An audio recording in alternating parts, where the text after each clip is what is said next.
Dollar cost averaging versus market timing, yang mana yang lebih baik. Nah, kawan scale up, banyak sekali teori-teori investasi yang beredaran di sana. Tapi kali ini Korin hanya akan bahas 2 teori investasi yang menurut Korin bisa diterapkan bagi kalian para pemula yang mau mulai investasi di bidang saham. Nah, salah satunya yang paling gampang adalah dollar cost averaging. Dollar cost averaging itu apa sih? Dollar cost averaging istilahnya adalah nabung saham. Jadi kalau dollar cost averaging, kita tuh analisa saham secara fundamental. Mana saham yang secara jangka panjang mampu terus bertumbuh secara penjualan, secara profit, sehingga perusahaan ini nantinya mempunyai nilai valuasi yang semakin besar. Contoh perusahaan yang bisa kita lakukan dollar cost averaging salah satunya adalah saham blue chip seperti BCA atau Bank Sentral Asia. Ketika kalian melakukan dollar cost averaging, kalian harus konsisten nabung sejumlah rupiah setiap bulannya pada tanggal yang sama. Jadi misalnya kita udah komit, kita mau nabung di saham BCA sebesar 1 juta rupiah setiap kita gajian tanggal 25. Jadi setiap tanggal 25 kita harus sisihkan 1 juta rupiah untuk nabung di saham BCA. Dan kita harus lakukan itu secara konsisten. Misalnya kita konsisten mau nabung saham BCA selama 5 tahun, ya udah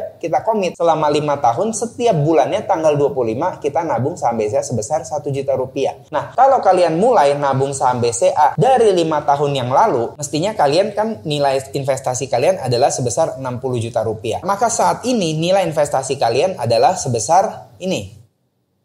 Nah, itu contoh dari dollar cost averaging. Nah, berikutnya adalah market timing. Market timing adalah kita menggunakan kemampuan kita secara teknikal atau lebih mengandalkan technical analysis. Market timing itu kita menganalisa nih, kapan saham ini di harganya terendah, ya kita beli di harga rendah dan kita menjual di harga yang tinggi. Nah, market timing tentunya memerlukan keahlian yang lebih rumit dibanding dollar cost averaging, karena kita juga harus melakukan sedikit fundamental analysis, tapi lebih penting kita harus memprediksi kapan harga saham ini murah dan kapan harga saham ini akan naik. Nah, tentunya masing-masing metode investasi ini mempunyai plus minus ya. Dollar cost averaging cenderung lebih mudah dilakukan oleh Anda pemula, karena kita hanya perlu membeli saham yang blue chip yang dalam jangka panjang akan bagus, dan kita nggak perlu pusing kapan kita harus investasi, kapan harus kita jual, karena kita melakukannya dengan konsisten secara jangka panjang. Namun market timing kita harus menganalisa yang kadang-kadang juga bisa salah. Kita beli saham ketika kita pikir harga sahamnya murah, tahu-taunya turun lagi. Kita jual saham ketika harganya tinggi, tahu-tahu naik lagi. Nah,